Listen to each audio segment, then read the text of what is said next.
Yang kala tiga itu ini hanya sebatas mitologi? Apakah ini cerita rakyat yang tujuannya untuk menakut-nakuti umat Hindu? Atau bahwa Kala itu sebenarnya bukan sosok atau bukan makhluk yang selalu berafiliasi dengan kejahatan. 3 peristiwa inilah yang terpenting, bukan sekedar perayaan pada hari Galungan itu. istri saya dan teman-teman lainnya pasti sudah menyiapkan pisang, buah dan lain sebagainya.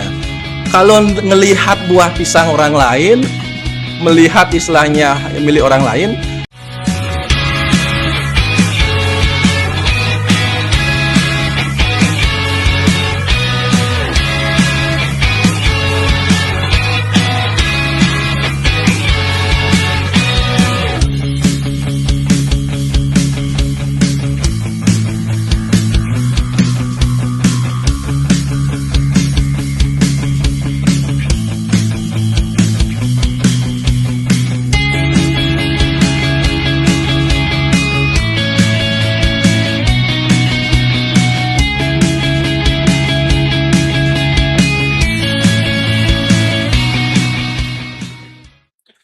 Om Swastiastu.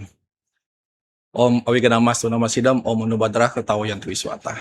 Selamat datang kembali pada podcast Hindu Dharma, Direktorat Jenderal Bimbingan Masyarakat Hindu. Sahabat Dharma dimanapun berada, pada hari ini kita akan melaksanakan bincang-bincang santai, bincang-bincang sederhana, namun tetap berisi. Tetapi pembahasan pada hari ini tidak lain dan tidak bukan, kami sudah menggunakan udeng sebagai identitas, dan secara tidak langsung sudah terlihat kita akan membahas terkait tentang keagamaan. Yang dimana selaku umat Hindu kita memiliki banyak sekali hari perayaan keagamaan Hindu. Dan dalam waktu dekat ini kita akan melaksanakan hari raya kemenangan Dharma melawan Adharma. Tidak lain dan tidak bukan adalah Galungan. Sahabat Dharma dimanapun berada. Pada kesempatan kali ini kita akan berbincang dengan salah satu tokoh yang berkecimpung di dunia birokrasi, pemerintahan, sang tidak lain dan tidak bukan adalah pimpinan tertinggi Direktorat Jenderal Bimbingan Masyarakat Hindu, yaitu Bapak Profesor Dr. Inengah Juja, MSI. Mari kita sapa bersama-sama Bapak. Om Swastiastu Bapak. Swastiastu, Pak. Gimana hari ini Pak, sehat Pak? Astungkaro, sehat semua. Syukurlah Pak. Nah, pada kesempatan kali ini teman-teman kita sudah menyapa Bapak narasumber. Mungkin akan kita segera berbincang santai terlebih dahulu. Namun sebelum kita masuk pada inti pembahasan, mungkin perlu kita pahami dulu, Hindu memiliki banyak sekali, mungkin bisa dibilang kisah, mitologi, atau cerita-cerita rakyat yang pasti memiliki kaitan dengan keagamaan atau hari raya. Selain memiliki kekaitan dengan keagamaan dan hari raya, ternyata di balik itu perayaan keagamaan Hindu sesungguhnya memiliki juga keterkaitan dengan program yang ada Direktorat Jenderal Bimbingan Masyarakat Hindu. Apakah itu? Nanti kita bahas bersama. Baik, sekarang kita beralih kepada Bapak narasumber. Nah, gini Pak, tadi sudah saya sampaikan bahwa kita akan berbicara tentang keagamaan dan sebentar lagi kita menyambut Galungan ini Pak. Ya. Nah, ini esensi Galungan ini kan mungkin istilahnya setiap 6 bulan bagi umat Hindu ini sangat sudah jelas Pak. Bahwa perayaan kemenangan Dharma melawan Adharma. Tetapi ada satu esensi yang mungkin masih menjadi sebuah pertanyaan. Bahwa kalau Dharma dibenangkan, sebenarnya kita ngelawan siapa ini? Dan dalam ajaran agama Hindu ada namanya Sang Kala Tiga. Nah, ini mungkin bisa dijelaskan Pak, sebenarnya Sang Kala Tiga itu ini hanya sebatas mitologi. Apakah ini cerita rakyat yang tujuannya untuk menakut-nakuti umat Hindu? Atau ini memang merupakan sebuah hal negatif yang mempengaruhi, entahkah itu dari dalam atau dari luar sebenarnya ini Pak? Ya. Mungkin bisa dibahas dari sana kita dulu Pak. Terima kasih. Om Swastiastu, Om Awiganamastu Namasidam. Umat Hindu dimanapun berada, sahabat Dharma semua. Jadi pertanyaan dari Maha terkait dengan Galungan, tentu ini suatu hal yang menurut kita perlu dicermati dengan baik. Secara teknis memang Galungan tidak perlu dibahas lagi. Secara ritual juga sama. Tapi memang perlu kita agak masuk sedikit dalam aspek epistemologi Galungan. Nah, apakah Galungan itu ansik hanya persoalan ritual, kemudian prosesi, tahap demi tahap dan seterusnya. Nah, pertanyaan tadi terkait dengan siapa sih yang disebut dengan kala 3 ini? Iya, benar Pak. Dalam sistem kalender Hindu ada 3 hari berturut-turut, mulai dari hari Minggu ya, Vedite. Itu posisi kekala-kalaan itu tepat memiliki 3 rentetan peristiwa kala. Jadi ini yang disebut dengan ada istilah Kalo 3 dan juga ada Rangno 3 ya. Iya. Nah, terkait dengan galungan yang disebut dengan Kalo 3 ini yang kita pahami sebagai prosesi tahap galungan sebelum kita menyambut puncak galungan, kemenangan itu, bahwa kala itu sebenarnya bukan sosok atau bukan makhluk yang selalu berafiliasi dengan kejahatan. Tapi kalau kita lihat bahwa kala itu adalah sang waktu atau energi yang bisa berafiliasi pada kebenaran dan bisa berafiliasi pada keburukan atau kejahatan. Tidak ada manusia di dunia ini yang bisa menunda sang kala itu. Bahkan dunia ini, waktu ini tidak bisa ditunda oleh siapapun, oleh kekuatan apapun, karena kala itu sendiri adalah bagian dari hukum semesta. Nah, lalu kemudian ketika kita mengenal istilah Kalo 3, kala sebagai sebuah energi atau sebuah kekuatan yang dalam tanda kutip ini ada suatu kekuatan yang disebut dengan buta. Jadi ada di situ ada buta kala yang sampai saat ini kita pahami bahwa buta itu adalah sesuatu yang disebut sebagai sosok atau makhluk. Jadi istilah buta kala yang kita sebut sebagai energi yang negatif yang akan turun ke dunia ini, akan menguji manusia di dunia ini. Apakah pilihan-pilihan yang diberikan oleh Tuhan tentang kiri dan kanan ini atau kiwa tangan ini, yang mana akan bisa dimenangkan, dalam tanda kutip didominasi. Jadi kita tidak bisa menghilangkan sesuatu yang negatif 100%, dan kita juga tidak bisa berbuat sesuatu yang 100% kebaikan juga. Jadi dua sifat ini saling berdominasi, sehingga diperlukanlah satu momen-momen tertentu untuk mendominasi kekuatan negatif menjadi yang lebih baik. Dan momen itu adalah salah satunya adalah galungan. Kalau kita lihat dari sang Kalo 3 itu adalah satu pasti berkaitan dengan nafsu atau kekuatan energi manusia yang dominan lebih kepada hal negatif. Yang mulai muncul ketika hari Minggu. Mulai hari Minggu Pak ya? Hari Minggu. Jadi kalau kita lihat hari Minggu adalah penyekeban. Iya, penyekeban. Nah, nafsu apa yang muncul di hari Minggu itu adalah nafsu untuk merebut sesuatu yang bukan milik kita. Nah, jadi sesuatu sifat negatif yang merasa kita memiliki apa yang dimiliki oleh orang lain. Dan nafsu itu akan kita coba, kita kendalikan supaya nafsu kekuasaan itu tidak muncul sebagai sesuatu negatif, maka kita menyebut sebagai sesuatu yang bagaimana kita mau mengetatkan kebaikan, kemudian memperkokoh kebaikan, sehingga indria-indria yang disebut tadi dengan nafsu menguasai orang lain itu dianggap sebagai sesuatu yang menang nantinya. Jadi pertarungannya sudah mulai dari Minggu nih. Jadi hari Minggu sudah mulai pertarungan antara nafsu yang disebut sebagai nafsu merebut sesuatu yang dimiliki oleh orang lain. Itu kita keret India sehingga disebut dengan nyekep gitu. Nah, lalu kemudian setelah nafsu itu muncul, ketika kita sudah bisa mengendalikan, maka besoknya muncul lagi di penyajian. Ya, penyajian itu adalah bagaimana nafsu itu ingin menang dengan segala cara. Jadi energi-energi manusia ini bukan energi di luar manusia. Di dalam ini berarti, Pak, di ya? dalam manusia. Kita berperang itu. Kita berperang mulai hari Minggu, kemudian hari Senin, dan nafsu yang dianggap sebagai ingin menang dengan segala cara itu kita kendalikan. Sehingga komitmen inilah yang orang menyebut sebagai penyajaan. Jadi kesungguhan hati. Nah, sungguhan hati tentu dari hari Minggu kemudian hari Senin itu sudah dilakukan ritual-ritual yang ingin menetralisir kekuatan ini. Baik di hari Minggu kemudian hari Senin. Nah, kemudian yang ketiga adalah yang disebut dengan kala amangkurat. Amangkurat itu adalah ingin menguasai. Yang ingin menguasai dengan segala cara.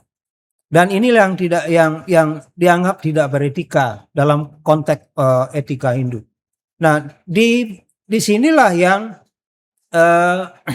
manusia Hindu atau umat Hindu merasakan bahwa pada saat hari Selasa itu adalah harus melakukan upacara butayannya.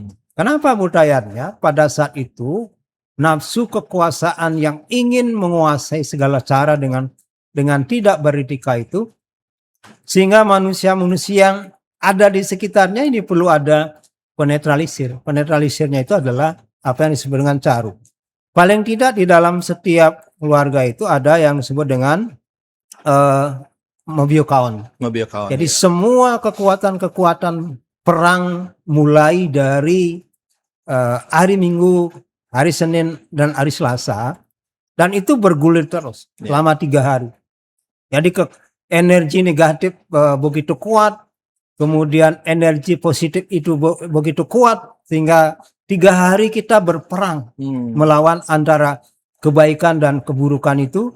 Dan Astungkara di hari Rebonya, hari Galungan, itu adalah hari yang dianggap sebagai hari kemenangan dari semua puncak perang yang kita lakukan selama 3 hari dengan energi negatif, kemudian dengan nasir-nasir alam yang negatif, semua kita bisa netralisir. Dan pada saat hari Galungan itu kita mengaturkan puji syukur ke hadapan Tuhan Yang Maha Kuasa dan leluhur semua, bahwa pertarungan itu kita menangkan. Apa yang kita menangkan itu adalah satu, sifat serakah, kemudian sikap ingin menguasai orang lain, dan tentu sifat yang ingin berkuasa dengan tidak sesuai dengan etika Hindu. Ini kalau tiga dalam aspek yang epistemologis, sehingga tidak ansik bicara soal nyekabiu, kemudian ada nampak celem, kemudian ada bikin jajo dan lain sebagainya. Nah, jadi antara komitmen dari hari Minggu sampai hari Selasa itu adalah memang perang. Perang. Jadi apa simbol perang itu? Yang pertama, kita mempersiapkan segala potensi yang kita bisa miliki. Apa itu kekuatan indera kita? Di hari Minggu itu adalah kekuatan indera kita. Kita memang betul-betul proteksi itu di hari Minggu. Kemudian hari Senin kita nyatakan, oh saya ingin menang, saya harus menang. Dan kemenangan ini adalah kemenangan semua orang. Kemenangan semua spiritualitas kita, kemenangan semua indera yang baik kita. Nah, kemudian di hari Selasa itu ya kita apa senjata kita? Menyembelih. Menyembelih hewan dan lain sebagainya adalah bahwa kita sudah melakukan perang terakhir dengan menyembelih, dengan membunuh semua hal-hal yang negatif, sehingga di hari Rebo itu adalah simbol bagaimana perayaan dari puncak kemenangan kita, seperti kita menunggu akhir perang Mahabharata, bahkan akhir perang Israel dengan Amerika dan Iran. Ini peperangan yang real kita lihat. Apa yang menyebabkan kita perang tadi? Yaitu nafsu berkuasa, nafsu ingin menguasai orang lain, nafsu ingin milik orang lain dan seterusnya. Ini yang saya kira secara epistemologi bahwa 3 peristiwa inilah yang terpenting, bukan sekedar perayaan pada hari Galungan itu. Wah, keren sekali nih Pak. Sahabat Dharma dimanapun berada, tadi sudah disampaikan oleh Bapak narasumber kita bahwa memang sebelum menyambut Raya Galungan, kenapa disebut kemenangan Dharma melawan Adharma? Sebelum menang pasti ada yang dilawan. Apa yang sudah disampaikan oleh narasumber bahwa memang sesuatu itu muncul dalam diri. Tadi ada disebutkan bahwa apa? Jangan sampai punya niat memiliki hak orang lain. Kan seperti itu Pak ya. Mungkin kalau kita kaitkan dengan realita di lapangan, yang dimana dalam konsep agama Hindu dimanapun berada, secara umum penyekeban pasti di mana-mana, khususnya para wanita atau ibu-ibu, mungkin termasuk istilahnya istrinya Bapak, istri saya dan teman-teman lainnya, pasti sudah menyiapkan pisang, buah dan lain sebagainya. Kalau ngelihat buah pisang orang lain, melihat istilahnya milik orang lain, apalagi di pekarang dan sebagainya, ada niatan, wah bagus sekali pisangnya. Jangan sampai ada niatan ingin mencuri. Itu contoh realitanya. Lebih baik kita minta atau beli di pasar. Itu salah satu bentuk pengendalian sederhana. Tadi sudah disampaikan oleh Bapak narasumber. Dan kemudian tidak menginginkan atau bahkan mengajak atau melakukan hal-hal yang tidak-tidak. Karena apa? Galungan adalah puncak kemenangan. Nah, untuk selanjutnya ini Pak, kalau kita melihat realita di lapangan dan sebagainya, Galungan ini kan bukan hal yang mungkin bisa dikatakan bukan hal yang baru Pak. Mungkin 6 bulan lagi ketemu Galungan, 6 bulan lagi ketemu Galungan dan sebagainya. Tetapi di balik konsep Galungan dan kita kaitkan dengan peran pemerintah mungkin di sini. Karena tadi kalau tidak salah Bapak menyampaikan bahwa kita ini mungkin dihadapkan di realita sekarang ada perang juga Pak. Kita punya kisah tentang Mahabharata ada. Nah sekarang karena Bapak narasumber adalah pimpinan tertinggi Direktorat Jenderal Bimbingan Masyarakat Hindu yang mengaplikasikan atau istilahnya merealisasikan ajaran agama dengan keterkaitan program kita itu apakah ada kaitannya atau tidak Pak terkait kemenangan Dharma melawan Adharma niki? Ya, memang kita sebagai bagian dari Kementerian Agama, kenapa kita harus mencermati kembali bahwa ASN di Kementerian Agama itu kan punya 2 tugas. Tugas yang pertama adalah sebagai seorang administrator ya.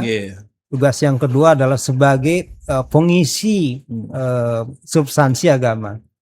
Oleh karena itu ada kompetensi agama yang menjadi core dari kompetensi ASN di Kementerian Agama, khususnya di Dimas Hindu. Nah, apa nilai-nilai Hindu yang menjadi landasan dan menjadi tujuan dari Kementerian Agama? Itu harus selaras dengan apa yang menjadi bagian dari ritual Hindu. Nah, kalau kita lihat dari kalau 3 tadi, yang pertama itu ada Buto Dunggulan. Itu pada hari nyekap itu. Nah, Buto Dunggulan itu adalah bentuk dari sifat keserakahan, sifat ingin merebut. Nah, kalau kita lihat dari Renstra Kementerian Agama, terutama di Dijen Bimas Hindu, mungkin ini konkretnya adalah program pendidikan anti korupsi. Dan ini menjadi bagian dari integritas kita sebagai umat Hindu dan sebagai pelayan dari umat Hindu. Jadi bagaimana kita bisa mengintegrasikan nilai pengendalian diri ini untuk menuju seorang ASN atau menuju umat yang jujur, dan kejujuran itu adalah kunci dari anti korupsi.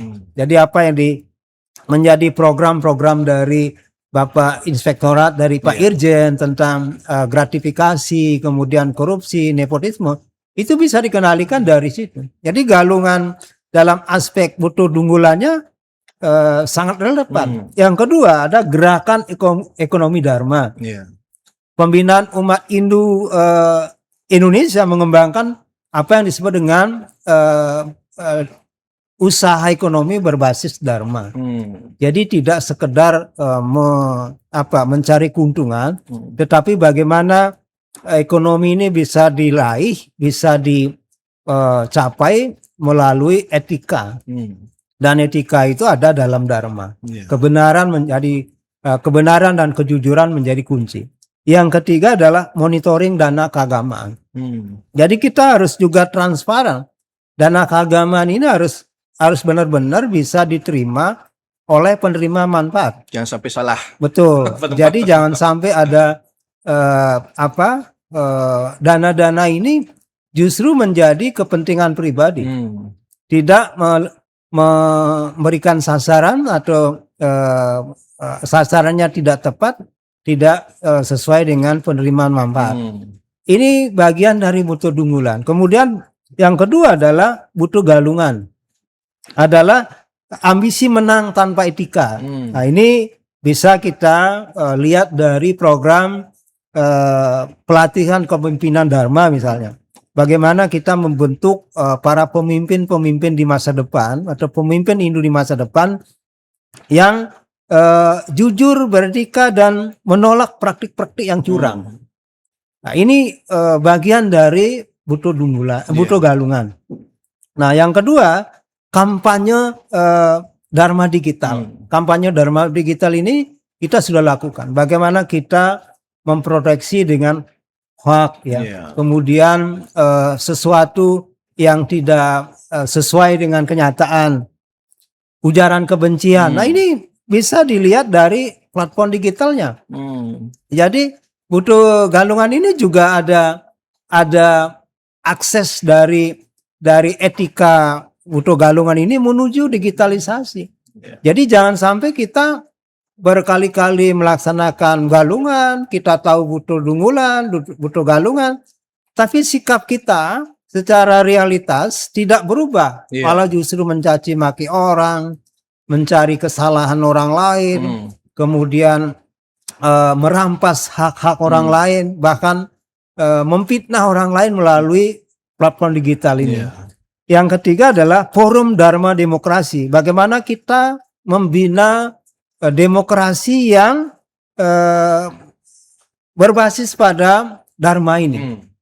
Karena bagaimanapun juga kita bagian dari Indonesia, bagian negara Indonesia, maka proses demokrasi itu juga harus bernilai Dharma itu sendiri. Agar hubungan manusia, hubungan umat Hindu dengan umat lain, kemudian hubungan umat Hindu dengan pemerintah, ini selaras.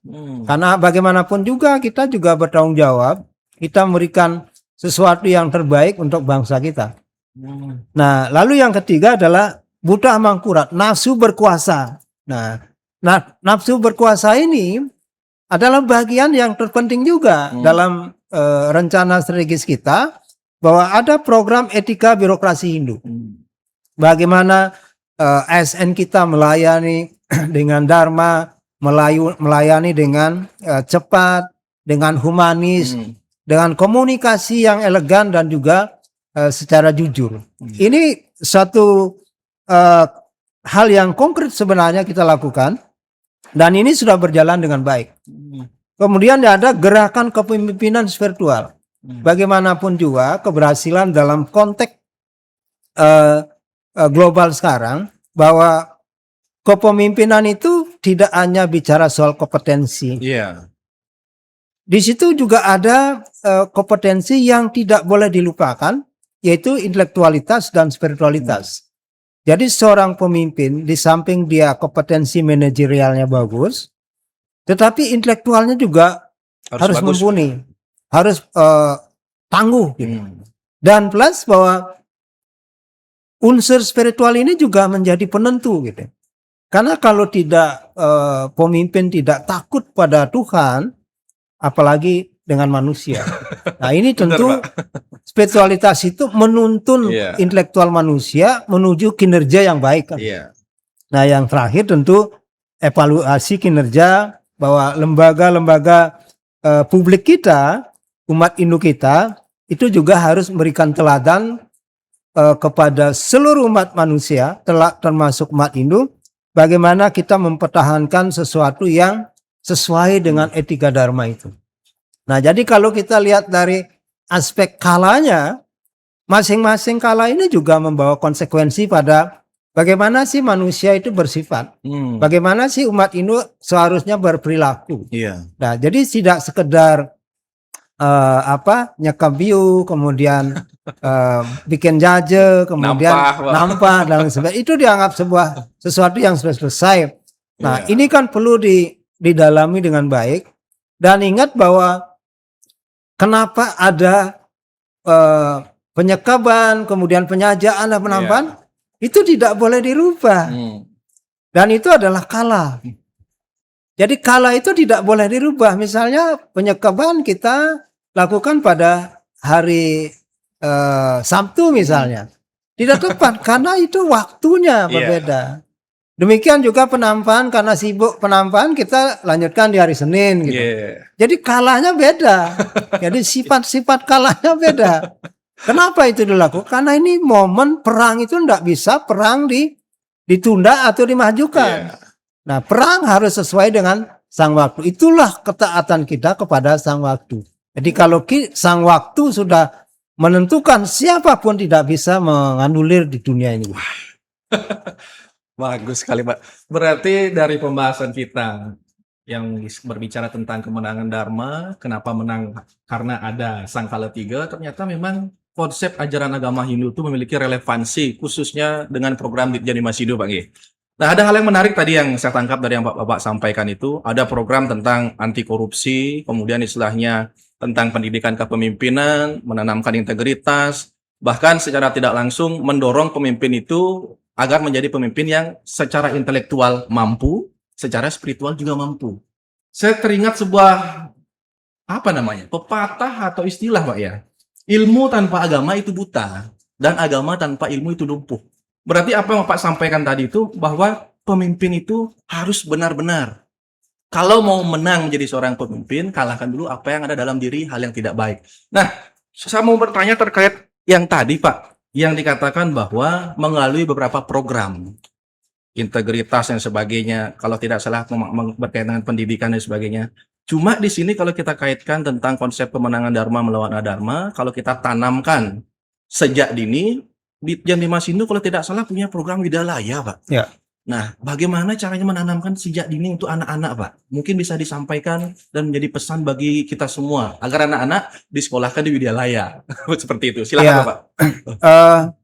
Ini sebenarnya sifat-sifat pedagogi kita telah tertuang dalam berbagai manuskrip ya, termasuk buku-buku kita, Slokantara, Silokramo dan sebagainya. Itu program pengajaran bagaimana sifat-sifat yang baik harus diajarkan di lembaga pendidikan. Nah, kebetulan 2024 kita punya pendidikan dasar dan menengah, mulai dari taman kanak-kanak sampai SMA ya, yang disebut dengan Pratama Widalaya, kemudian Adi Widalaya, Madhyama Widalaya, dan Utama Widalaya. Nah, kenapa kita melakukan gerakan itu? Karena memang pendidikan inilah pengawal dari peradaban. Hanya pendidikanlah yang bisa akan merubah peradaban dan mempertahankan peradaban. Nah, peradaban-peradaban yang kita maksud di sana adalah bagaimana Hindu telah teruji dari berbagai masa, dari berbagai situasi, dan itu sejarah telah membuktikan. Nah, kalau kita tidak masuk ke ruang pendidikan, maka peradaban-peradaban yang sekarang kita lakukan 100 tahun lagi siapa yang bisa memahami dengan baik? Sangkala 3-nya bisa menguasai ini, Pak. Nah, inilah akhirnya peradaban ini harus kita masukkan dalam ruang yang dalam tanda kutip sebuah pranata yang dianggap sebagai lembaga yang bisa menggembleng sifat-sifat manusia, karakter manusia, intelektual manusia, dan spiritualitas manusia. Widalaya, di samping dia sebagai pendidikan umum, dia juga adalah pendidikan berkarakter Hindu. Gitu. Jadi bagaimana karakter Hindu, di mana semua aspek-aspek keagamaan kita, termasuk tatwa, etika, ritual ini, masuk di dalam kurikulum. Sehingga yang nanti lahir tidak hanya mampu berbicara soal keilmuan, tapi juga mampu bicara soal agama. Dan mengaplikasikannya. Iya, mengaplikasikan, mengamalkannya. Gitu. Misalnya bagaimana anak-anak dianggap ini Rainan apa sekarang? Iya. Ini Rainan Galungan. Itu pengenalan dalam konteks pembiasaan itu muncul ketika anak-anak kita berada di pendidikan dasar, termasuk di taman kanak-kanak. Nah ini Widyalaya kita menjadi sesuatu sebagai gerbang peradaban Hindu di masa depan, dan juga menjadi pengawal peradaban Hindu di masa depan. Wah, keren sekali Pak ya. Berarti awal kita Galungan ini sebenarnya efeknya kemana-mana Pak. Ya. Sesungguhnya yang dimaksud dengan kemenangan Dharma itu kita harus memenangkan dulu lawan yang ada dalam diri kita. Ya. Kalau sudah kita memenangkan itu, pasti Dharma akan istilahnya sebagai tonggak kemenangan. Berarti sudah ditanamkan dalam program Dirjen Bimas Hindu. Sahabat podcast Hindu dimanapun berada, mungkin tadi sudah didengar langsung terkait penyampaian dari Bapak Dirjen atau narasumber kita pada hari ini, yang dimana sebelum kita menyambut Hari Raya Galungan, ada tantangan yang harus dilewati atau ada tantangan yang harus dikalahkan. Selain itu, ajaran dalam agama Hindu memiliki kaitan erat dengan Renstra Direktorat Jenderal Bimbingan Masyarakat Hindu, dan tadi sudah dijelaskan bahwa ada beberapa program yang dimana memiliki tujuan dan menyerap aspek-aspek inti atau tatwa dari ajaran agama yang sudah dituangkan dalam program-program tersebut. Seperti yang sudah mungkin teman-teman dengar, adanya pemahaman tentang anti korupsi, integritas, kejujuran, bahkan ada program Widyalaya yang dimana anak-anak di sana diajarkan terkait ajaran agama juga. Yang jangan sampai generasi muda kita hanya sebatas melaksanakan ajaran agama tanpa tahu maksud dan maknanya. Tadi sudah dijelaskan dengan sangat gamblang bahwa memang generasi muda adalah tonggaknya, dan kemudian untuk menjadi seseorang yang bisa mengalahkan sang Kalatiga dalam menyambut Galungan, kita harus memiliki intelektual dan tidak boleh lepas dari spiritual. Kan seperti itu Bapak nggih.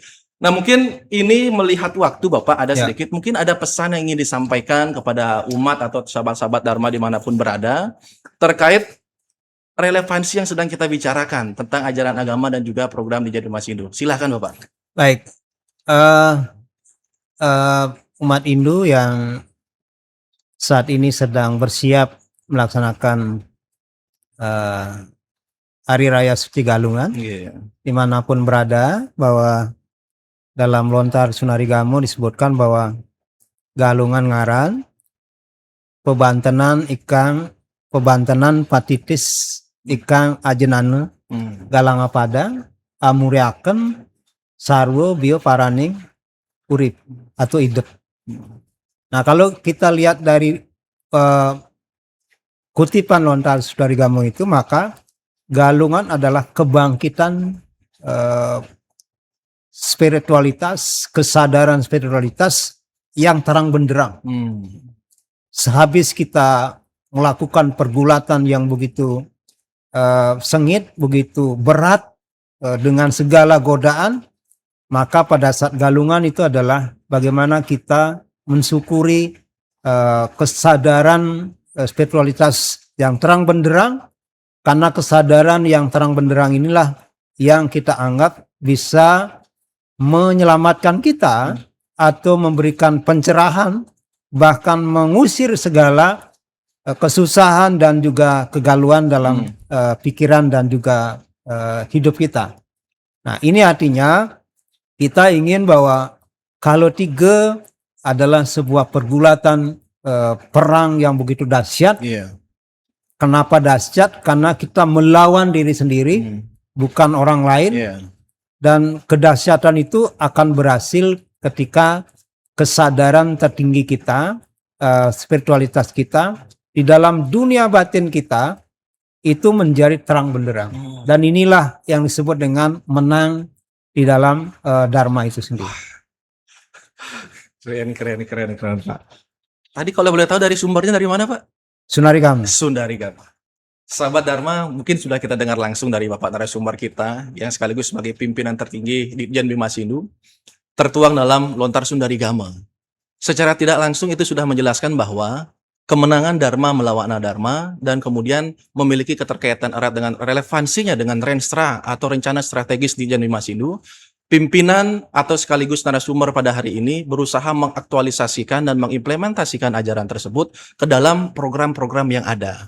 Dan sesuai dengan pesan dari Bapak narasumber, selama menyambut galungan, mari kita tahan emosi, jangan memiliki niatan yang tidak baik, kita fokus pada perayaan galungan, mari berkumpul dengan keluarga, memiliki mungkin istilahnya kita pernah memiliki kesalahan dan sebagainya, saling memaafkan, dan kita wajib memenangkan Dharma di Hari Raya Galungan. Bukan seperti itu Bapak Nggih?